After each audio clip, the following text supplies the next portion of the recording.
Alright, what's up sa inyo mga kababayan? So ito pong pag-uusapan natin mga kababayan ay yung naging payag po nitong si Sir Joey De Leon dun sa mga inggit mga kababayan. Talagang masasabi natin, bumabanat na po si Master Joey De Leon, si Master Henyo, Joey De Leon mga kababayan dun sa mga inggit. Ano po, talagang may matinding banat po si Master Joey De Leon.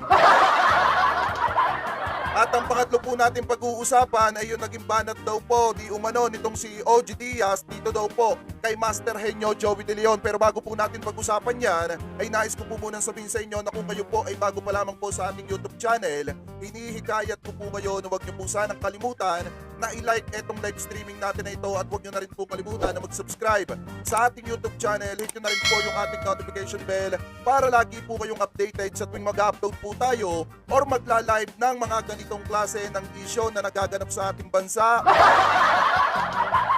At mega love shoutout po sa lahat ng viewers po natin na nakatutok sa inyo. Pero bago po tayo magpatuloy mga kababayan, gusto ko din po kayong batiin ng isang magandang umaga, tanghali, hapon, gabi. Saan man sulok ng mundo kayo naroroon, mapa sa Pilipinas man po kayo or ibang bansa, sana po ay nasa mabuti po kayong kalagayan at gabayan po kayo ng ating Panginoon. Mabuhay po kayong lahat. Alright. Welcome back, Jake Magnus. Welcome back. Inunahan ko na kayo ha.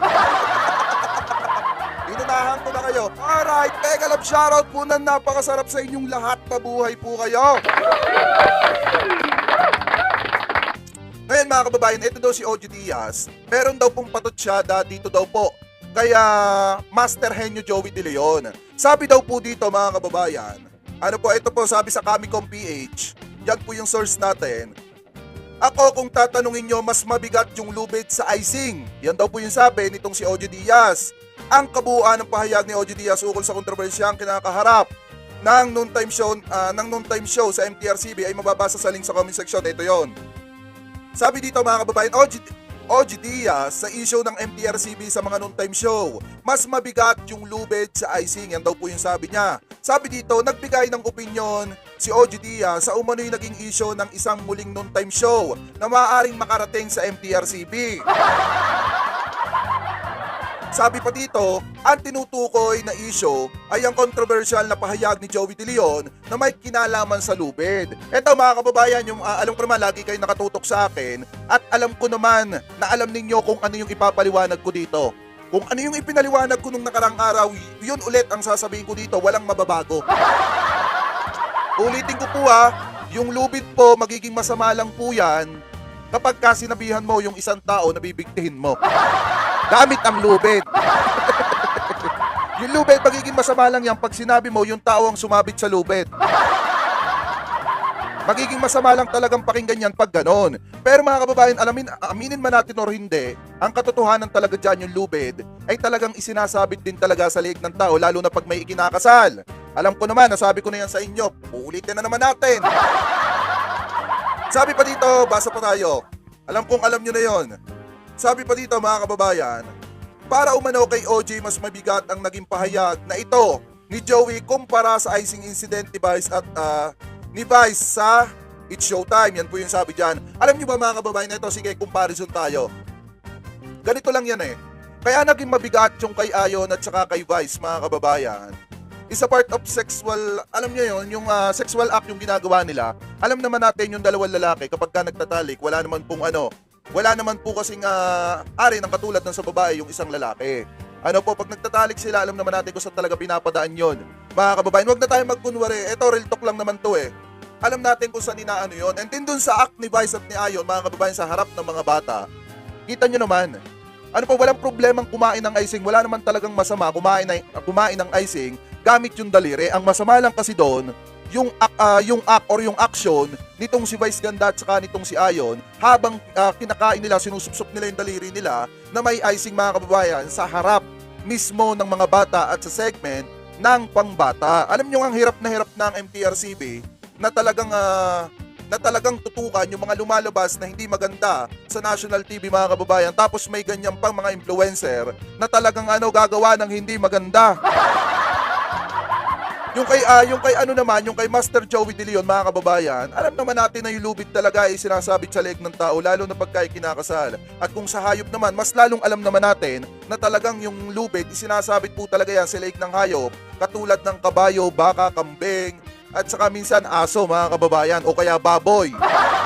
Diba? Alam na natin yan, kahit di na natin ipaliwanag yan, alam naman natin yung pagkakaiba niyan. Siguro hindi lang marunong mag-analyze si Sir OG Diaz, kaya ganun yung pag-iisip niya. Pagpatuloy pa natin, sabi pa dito, bagamat maraming netizen ang pumuna sa naturang pahayag ng TV host, hindi umano nakakarating sa MTRCB ang formal na reklamo dito. Alam nyo, mga kababayan,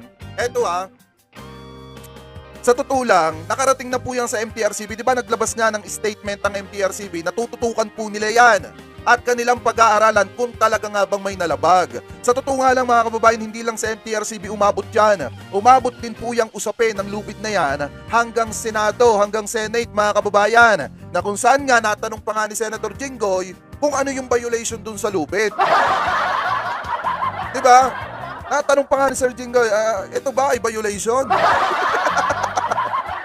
Alam naman natin, napanood naman natin pare-parehas yan, mga kababayan. Siguro hindi lang updated si Sir OG Diaz. Ano po, sabi pa dito, may kasunod pa ba? Ito pa. Yan, may ads pa. Sa pinakabagong episode ng kanyang Showbiz Update channel, natalakay ni OG Diaz ang umano'y kontrobersyal na pagsasabi ni Joey De Leon ng salitang lubid sa EAT. Alam nyo, wala namang kontrobersyal dun eh. Kasi kaya lang naging kontrobersyal yon, gawa nga nung mga nag-comment na pro ABS-CBN. Katulad ni Nabaylon ngayon, katulad nung iba ng mga tumitira sa EAT, sa TVJ, kaya lang naging kontrobersyal. Sabi pa dito, matatandaang ano yun? Sino ba writer nito? Matatandang ito ay nang matanong ang isang contestant ng kanilang segment kung ano ang mga bagay na isinasabit umano sa leeg. Pero walang tinukoy doon kung leeg ba ng tao o leeg ng hayop. Dahil kung hayop naman kasi, mga kababayan, alam naman natin yung mga bully, yung mga American bully na aso, yung mga, yung mga, nakalimutan ko yung pangalan ng isang asong sinasabitan din ng gold, necklace. Kasi baka ang iba to ng mga ito, bakit yung necklace tumama sa sagot? Nung binanggit ng lalaki, kasi necklace lang ata yung tinamaan nung contestant ng Gimme 5, mga kababayan. Tapos nung hindi na natamaan lahat, sumingit daw si Master Henyo at sinabi na lubed, baka nakakalimutan nyo.